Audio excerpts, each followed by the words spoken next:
Hi guys! Ito na yung paglilinis natin ng Laba Squishy.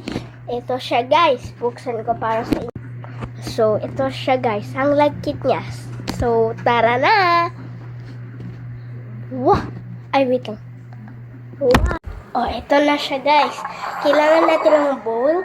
Tapos, lagyan natin ng water at dishwashing liquid. So, para gawin to, kailangan natin hugas-hugasin siya ng maigi habang nagaganyan. Pero, huwag mabilis guys ha, kasi baka masira.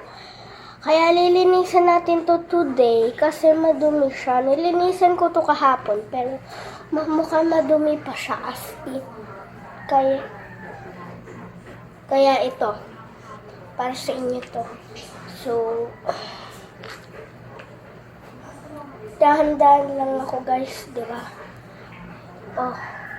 Tapos, ulit-ulit nyo ito ng 5 times.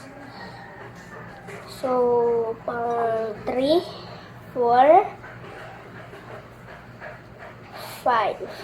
So, tara! Ano na natin? Buna natin. So, ito siya guys. Baka siyang di binula kasi ano siya. So, ano na natin. Kung bawal kayo gumamit ng bowl, okay lang na iganito nyo.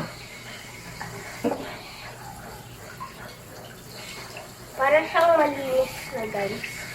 Tapos, nililinisan ko pa siya ng konti para talagang malinis siya. So, chanalalalalalalal. Ala, ang bilis ng 1 minute. Sige, ito na siya. Ala, ang ganda, B. Ito,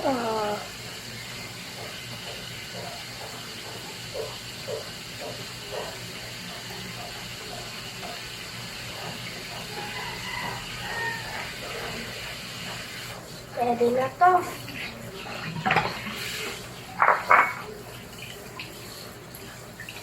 So, bawal nyo itong gunting, guys. So, i-dry na natin. O, diba guys? Malinis na at dry pa.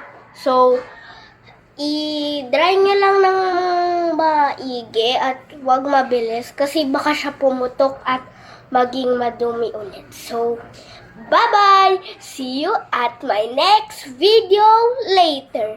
Bye-bye!